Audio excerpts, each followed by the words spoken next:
I'm Sonya Morton Firth and you're tuned in to the Sonya Morton Firth Show. Today my guest is Andy Mihalop. Andy served with the Royal Green Jackets in the 1980s, spending time in Northern Ireland at the peak of unrest. Now he heads channel marketing for Facebook and champions the veteran community. Watch this interview to gain an understanding of how veterans can be a great talent for corporations and the best steps to transition from the military into a career in marketing. Andy, thank you so much for being a guest on my show and coming all the way to my house in Richmond. I wanted to start by asking you about your military career and how it all began and what made you join the military in the first place. So I had, I would say, a fairly unsettled childhood. My parents divorced when I was relatively young, and as a result of that, moved around the country. So originally in Surrey, then up north to Durham. Oh, wow. Oh, yeah. I'm a Newcastle girl, so there Okay, you there go. Durham, know it well. So a few, lovely city. Yeah, it is a beautiful city. Couple of years there, then to Sussex, and then eventually back to Surrey. So I guess, I'd been used to moving around. I'd always been interested in the military, so I spent a couple of years in the cadets. Loved the kind of time in the Cub Scouts, being outdoors. So I think it was a combination of things. One, it was probably being unsettled. Didn't have a kind of male role model at home. Loved the outdoors. And it was the challenge. I think, I wanted to get away from home. I wanted to kind of carve my own path. Was it just you and your mum, or did you have younger brother and sister? Yeah, okay. And I kind of I suppose felt responsibility for them as well. So it was quite hard to kind of leave. But I went to the careers office, came away, kind of went to the selection centre, went through that, got a day to start training, and then went down to Winchester. And joined the Light Division, the Royal Green Jackets, which is an infantry regiment, which is now the Rifles. Did my training there, and then was posted out to Germany with the 3rd Battalion, the Royal Green Jackets, who were based in Celle at that time in northern Germany. So we were like a mechanised unit working in armoured personnel carriers, as part of a battle group. And then we were training for Northern Ireland. Yeah. So it's kind of, mid-80s.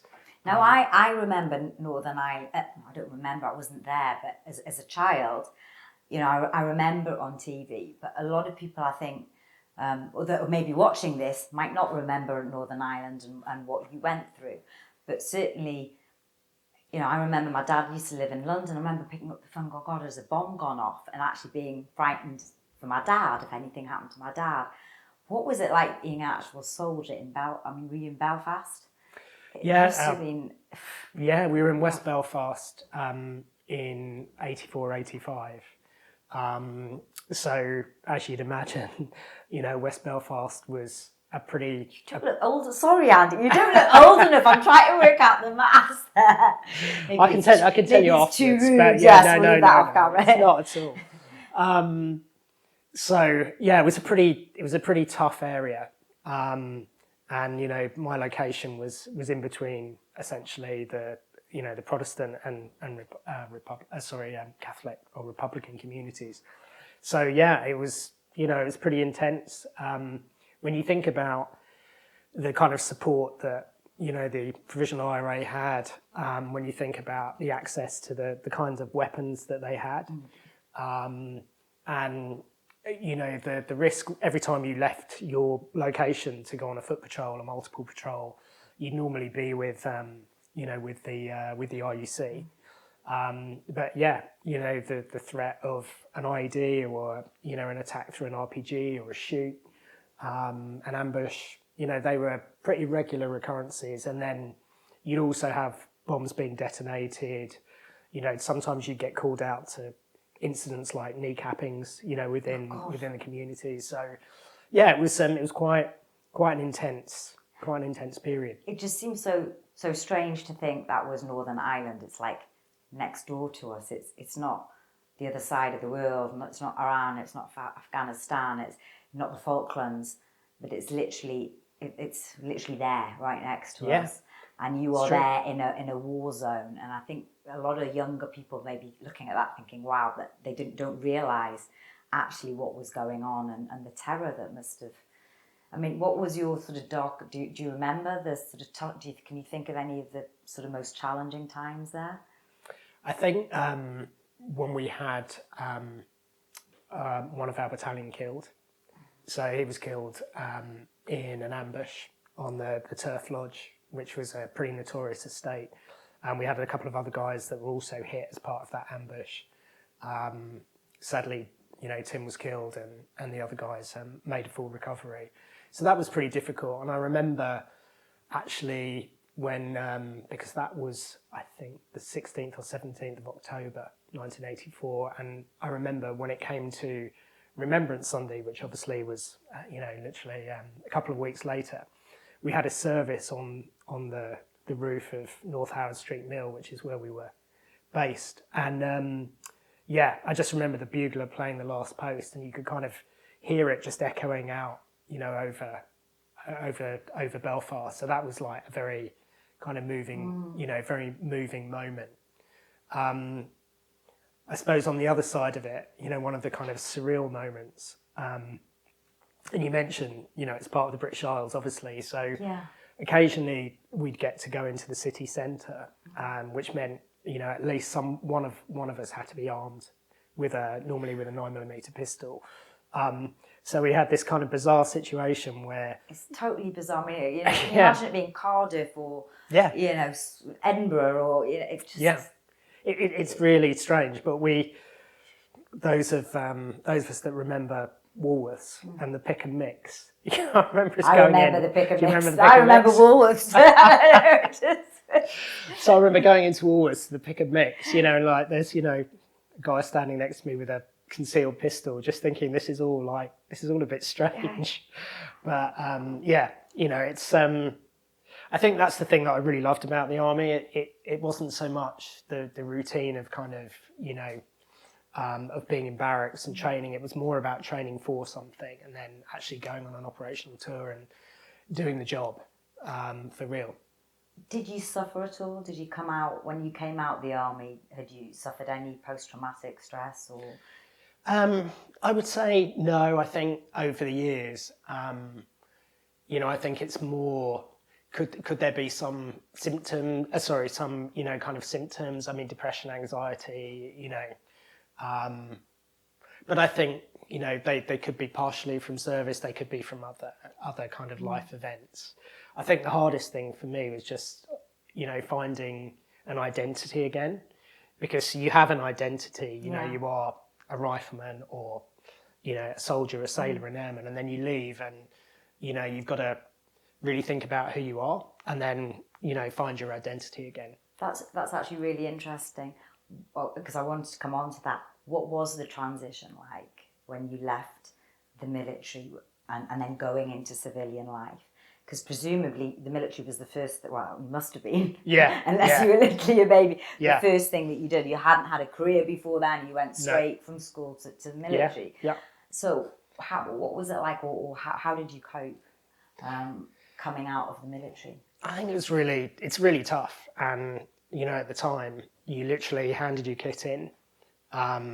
You went and did your final administration, got your kind of final paycheck almost, and then you were gone. And there wasn't really any attempt at kind of at that time, in terms of resettlement.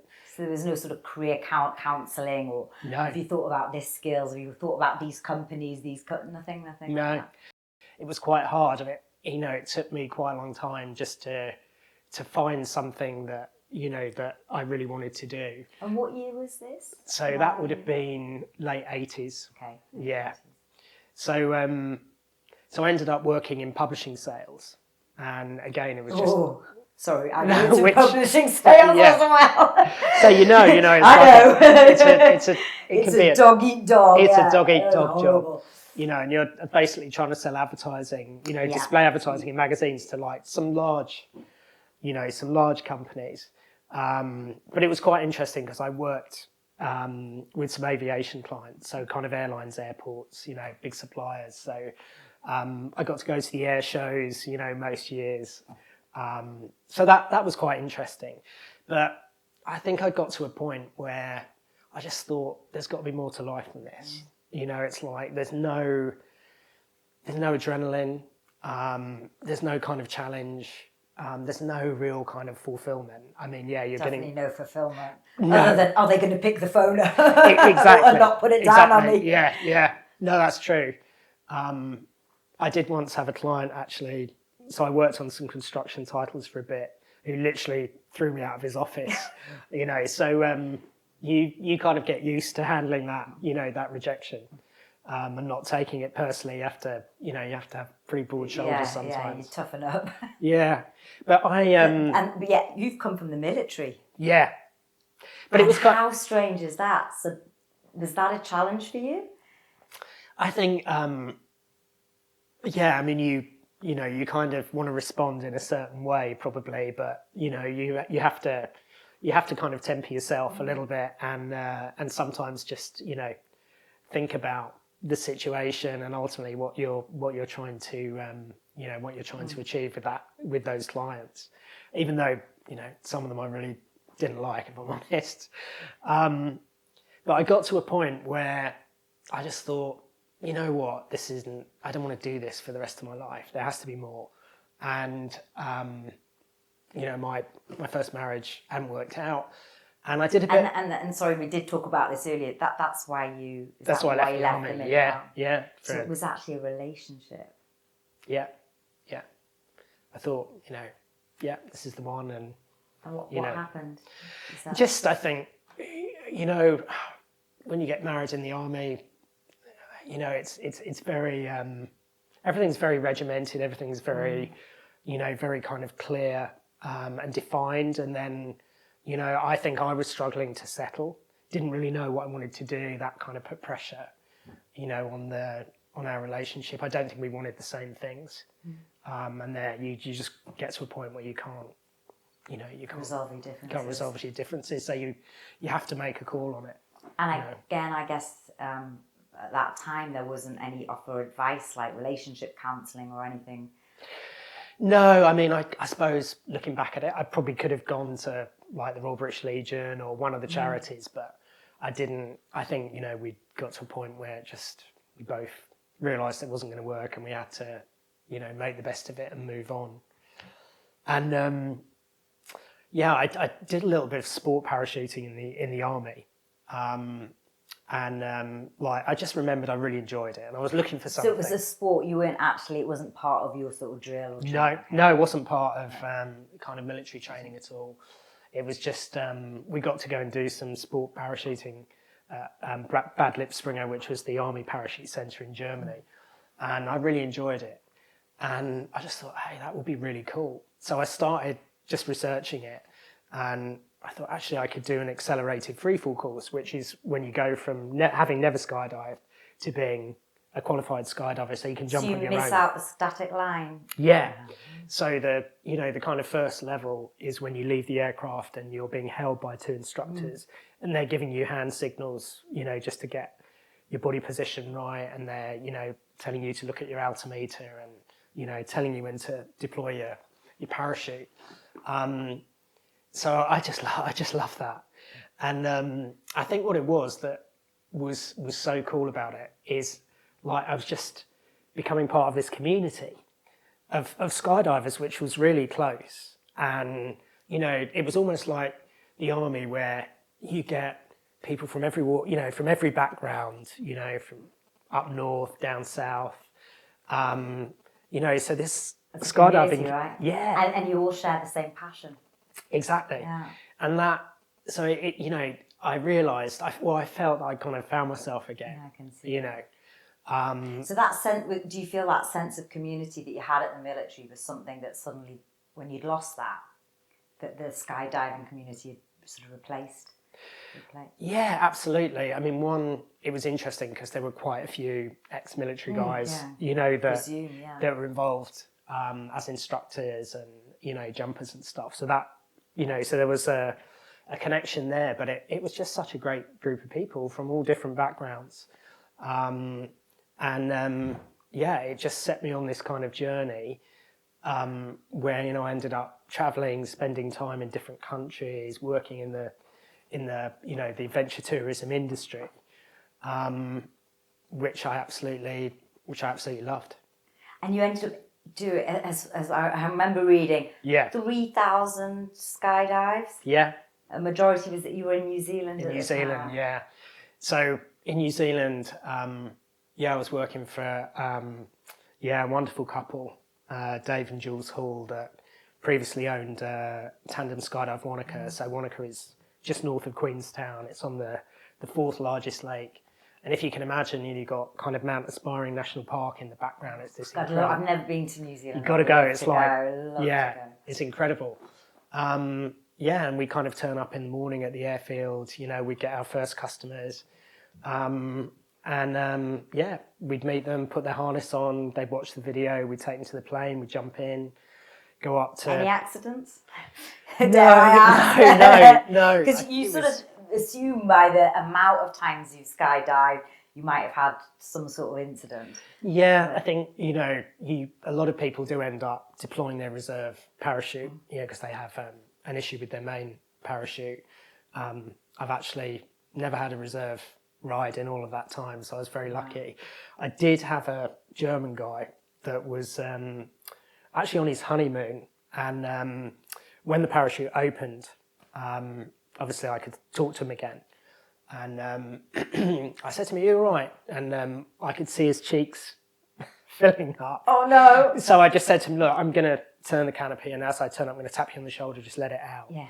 And as I turned the canopy and tapped him on the shoulder, he delayed it a couple of seconds, and it just blew back all over me. Oh no! So I was coated in his sick. And the worst thing, I just felt really sorry for him, like, you know, landing in front of his new wife, and, you know, there were two of us kind of caked in his lunch, which probably wasn't great for their honeymoon, to be honest. I've only done it once. I did it in Germany. Absolutely loved it. Yeah, I want to do it again, definitely. It's great. And some days, you know, we'd be doing 20, 25 jumps a day. So it was quite, you know, they were busy days, but we get lots of time off. So, you know, we'd work mainly in the summer, and then in the winter we could go skiing, snowboarding, kind of mountain biking. It was kind of an adventure tourism mecca. So Andy, it sounds like you had the dream life. Why did you leave? So I think I met my wife, and we got married in New Zealand. It was amazing. We were very lucky. I got to skydive into my own wedding, which was which was amazing. I didn't take my wife. She actually she arrived by boat onto so onto she's the island. arriving by boat and you're arriving by air. Yeah, which was nice. And then, you know, we had the ceremony on the beach and had the Justice of the Peace, who was, I think, 2 sheets to the wind on the champagne by the time we actually got to the service itself. But no, we love New Zealand, but I think, you know, we felt that we couldn't do it forever. And you know, you're conscious of age as well, and, you know, still fit, but it takes quite a toll on your body, you know, when you're doing kind of... Is there sort of a shelf life for tandem jumping? I think so, yeah. Jumping out of planes? Yeah, I think, you know, you probably don't want to be doing it in your, you know, 50s. Oh, really? Yeah, I mean, there were guys that you know, that definitely are, and that's cool, but I just thought, you know, I've kind of done this and I love it, but it's time to do something else. And I think it would be fair to say I wasn't really intellectually challenged, you know. I mean, of course, it's not. And that's what I kind of, you know, really needed. So while we were still in New Zealand, I got in contact with the University of Portsmouth and said, well, I want to do this kind of marketing business course. And they accepted me. And so we came back. We rented a flat in Portsmouth, just off the Albert Road in Southsea, and I went to university. Oh my God, you went to university. Now, I can't do the maths, but how old were you? You must have been 30s at this point? Yeah. Like early 30s? Yeah, I think it was probably early 30s. Yeah, maybe mid-30s. Okay, well, I remember my student days. What was it like being a student with all the 18 and 19, like with the kids, basically? It was quite hard. I mean, it's quite funny when I turned up because, like, you know, I had a few looks, and then a few of the guys said, "Oh, how you doing? Like, what you doing here? Are you the What's lecturer? yeah, you the lecturer. Yeah, what's your, what's the story?" And then obviously, when you get talking to them, they're like, "Oh, wow, that's pretty cool." And it was actually really nice because although I was a lot older, we worked together obviously because we had group projects. I went out drinking with them. Did you? I was going to say, did you go to the student union bars and hang out with him? I'd normally retire early because they'd like drink me into the ground. I'd be like, right, as soon as the shot started, I'm gone. But no, I had a great time there, and it was quite cool because they had a scheme where for your last year you could go and work for a company and write your dissertation and stuff, like a placement. Well, it was, So I actually ended up going back to the company that I worked with originally in a sales role, read business information, and but I worked in marketing. So, and it was this, I suppose it was early, mid kind of 2000s, and essentially what was happening is that the whole world was transitioning to digital. So all of the publishing companies, traditional publishing companies were thinking, okay, we need to move to digital, we're launching new products. And I was lucky enough to be at the forefront of that. So that's where my digital career actually started. And then you had a few jobs before you got to where you got to now. Yeah. So you now lead channel marketing. Channel partner marketing, For Facebook. Yeah. And it's not just that. I mean, you're working at Facebook, but you're also leading some really amazing initiatives there, helping veterans. Tell me about that, and tell me about what is it, because it's now been a few years since Northern Ireland, since the 80s. Of course. Yeah. God, I can't count now, is it? It's moved on a bit. Oh, it's been a long time. Yeah. What has kept that sort of motivation going for you, wanting to help veterans? So I think, after I left the army, I'd go to the occasional reunion, but there wasn't really a lot of contact. And then, I was introduced to a few people that we both know. And I just thought, you know what? I can do something to help my community. And, I started working with a few people that had their own businesses or their own charities, people like Michael or Nick and others. And they were looking for help. They were like, okay, well, look, we know that using social media channels is going to be critical to developing and growing our businesses. Completely, yeah, definitely. But we need some help. So a few of them came in, and we did some training, and I managed to get them started. And then I thought, actually, like, we should run an event as Facebook, for the armed forces community. So I went to kind of my bosses and said, look, what do you think about this idea?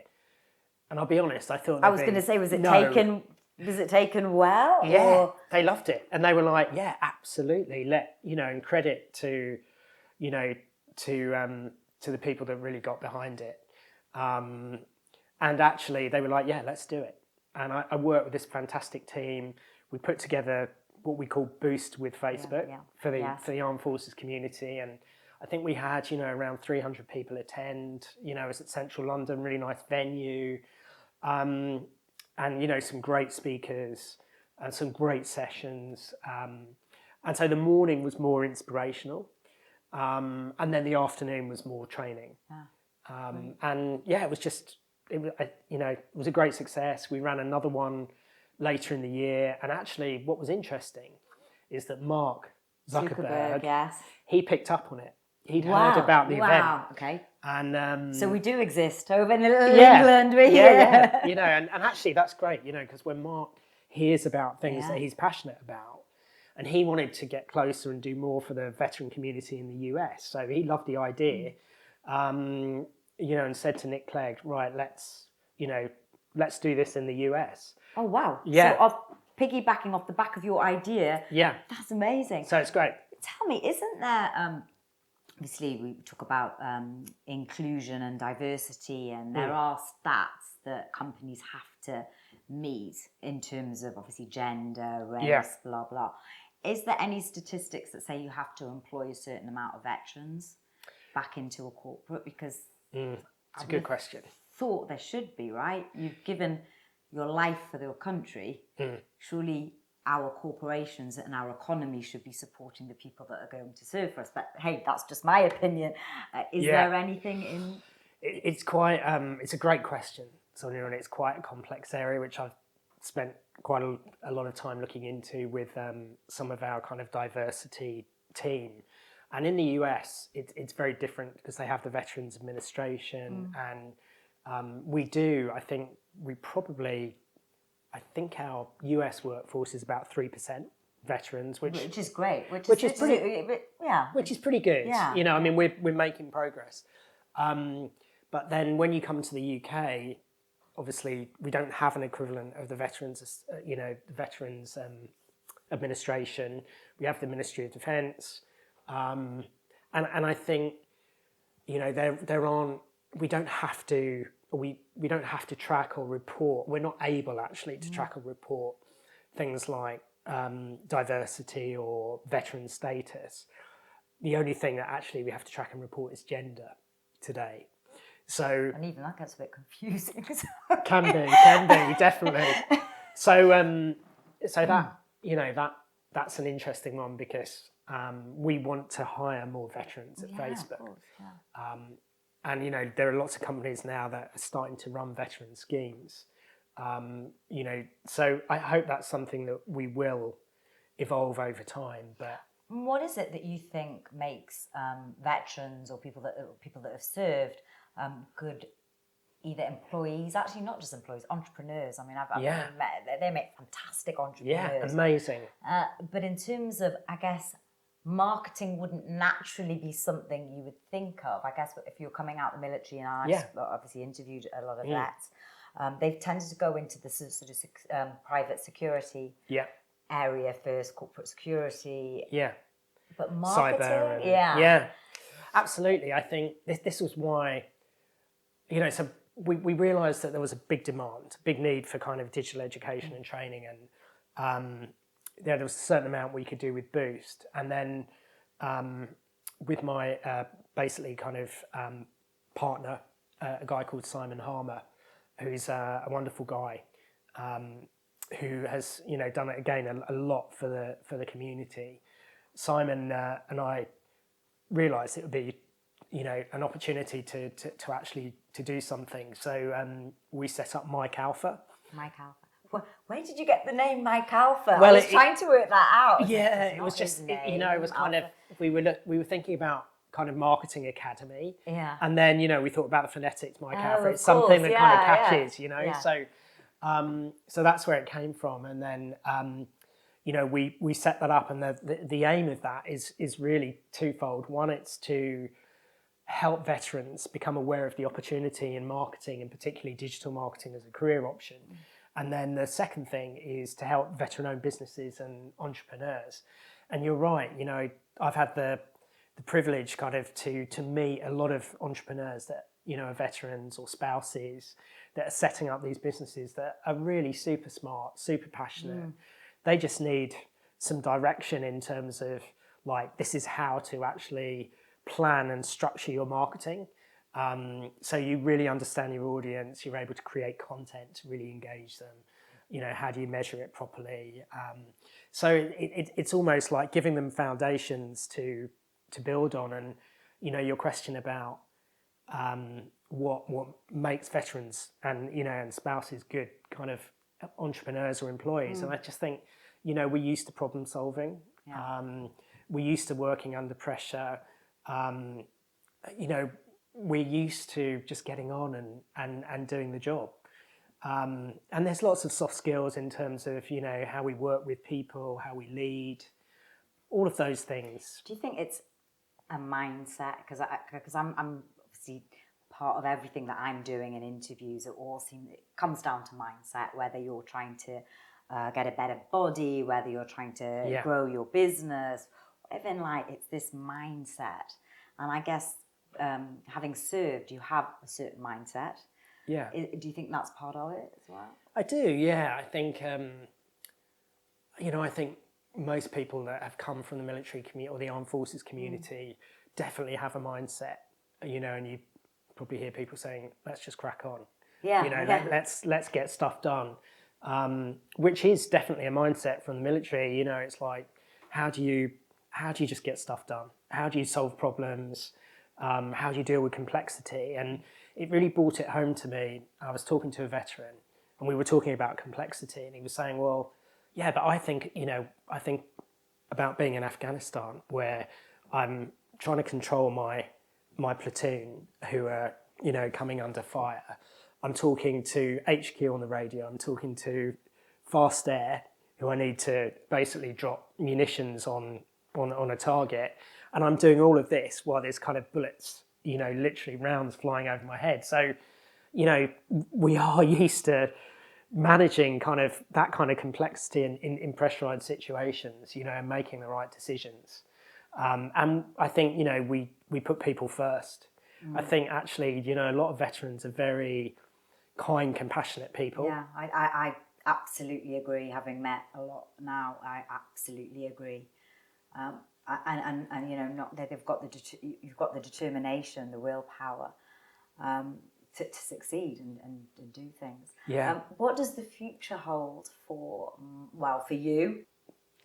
I think, you know, I want to continue at the moment, you know, working in marketing. Very lucky to work at Facebook. You know, it is a great company. There's some great people. I've got to talk about the cafeteria. Oh yeah, no, I'll tell you about the cafeteria. Yeah, you've got to come in when it reopens. I'd love to come in. And, you know, as I say, I was in the corporate environment for 20 years, but very different. I was in the city, very stuffy. You were suited and booted. You were lucky if you had Fridays became that sort of almost dress as you like. There were still rules. There were massive rules around that as well. Yeah. You know, it's very relaxed. You can kind of come to work in really what you want to. And then, you know, we're very lucky in terms of facilities. So we have a restaurant which basically serves 3 meals a day. So you can get breakfast, lunch, kind of supper. We have micro kitchens on every floor. So imagine kind of walking into like a mini Starbucks, you know, and you've got kind of all of these like kind of snacks and nuts and healthy things and, you know, lots of different coffee. A good place to work. It's a good place to work. How do you think the whole COVID-19 situation, because it wouldn't be an interview right now without sort of talking about that very quickly and where you see the future going with that and maybe veterans as well? I think actually it's obviously going to change the way that we work. And that's, you know, I think for a lot of people universally. Yeah. But also, you know, definitely the way we work at Facebook, we're looking at flexible working as being the norm. So, you know, a certain number of people in the future will work from home. Yeah. Others will kind of, you know, maybe split their time between the office and home working. But where I'm kind of hopeful with that is that, you know, a veteran that perhaps couldn't get to London, maybe has life-changing injuries, you know, where mobility is an issue, that's not a barrier anymore. No. So, you know, I'm really hopeful that actually these changes to our working environments are actually going to help veterans. And, you know, where you've got spouses, military spouses, you know, maybe have a young family and can't travel into London or, you know, a city, actually they can work from home. Oh, it's crazy that this didn't happen before. I mean, it was almost crying out for it, really. And that's the beauty of marketing, you know, because essentially as long as you can log on and you've got your laptop, you can be anywhere. You know, you can create content, you can be managing social media accounts or campaigns or whatever it is. It doesn't need to be, you know, you're in an office kind of working 9 to 5. So I'm really hopeful that it's going to open up more opportunities. So yeah, I definitely want to continue with Mike Alpha. We want to grow it. I just want to say kind of thank you to Jellyfish Training, who are the company that have really got behind us in terms of supporting us with actually delivery of the training. They've done a brilliant job, and without them, you know, we wouldn't be able to kind of set this up and get it running. And if there's any vets that are watching this and thinking, oh shit, I've just come out of the military, what the hell do I do now? That marketing sounds quite interesting. Yeah, so they just need to go to www.mike-alpha.com. We'll put that on the show notes as well. And the link just go to the website. There's some great videos there from some of the some of the course delegates. And that gives them a kind of feel for, the experience. The course that we offer at the moment is a 5-day course. And we were delivering it in the Shard in London. The next one's virtual, but hopefully we're going back to physical delivery in September. So everyone comes into the Shard for a week, and Monday to Friday they work together and they learn all of the basics of digital marketing. Wow. So when they leave... Is this a subsidised course? It's free of charge. It's free of charge for veterans. That is amazing. Yeah. So... Andy, you're doing an inspiring job helping the veterans. I mean, that is really amazing. No, thank you. It's definitely it's a very worthwhile thing, and I know that it's making a difference. To with a number of the spouses. So we work with another fantastic partner, Recruit for Spouses, and we have 5 spouses now that are working for Virgin. As who came off the course, we've got a full course for the next one in July. So I'm really looking forward to to seeing this kind of grow, and more of the course kind of graduates going into employment in marketing, as well as becoming entrepreneurs or starting their own businesses. I've really enjoyed this interview, and I'm sure there will be a part 2, but we have come to the end and to my final question, which is, if you were to write a message in a bottle for future generations to find, what would that message be? I think there'd be 3 things in my message. One would be, think about our planet and how we can conserve the resources, this amazing planet that we have. The second one, I think, would be kind and be compassionate. In light of everything that's happening in the world. Absolutely, right? That's absolutely. Kindness and compassion, goes a long way. And I think the third thing would be, don't ever be afraid of reinventing yourself. I love it. Because, from the streets of Belfast to working for Facebook, and a bit of tangent jumping. And a bit of tangent jumping, but if I can do it, any veteran can. It's the mindset, and just embracing this reinvention to create a happy life. I love it. Andy, thank you so much for being Sonya. a guest on my cool. show. Thank you. Hope you enjoyed the show. Remember, there's a new interview out every Monday, so hit subscribe and like, and you'll get it straight into your inbox.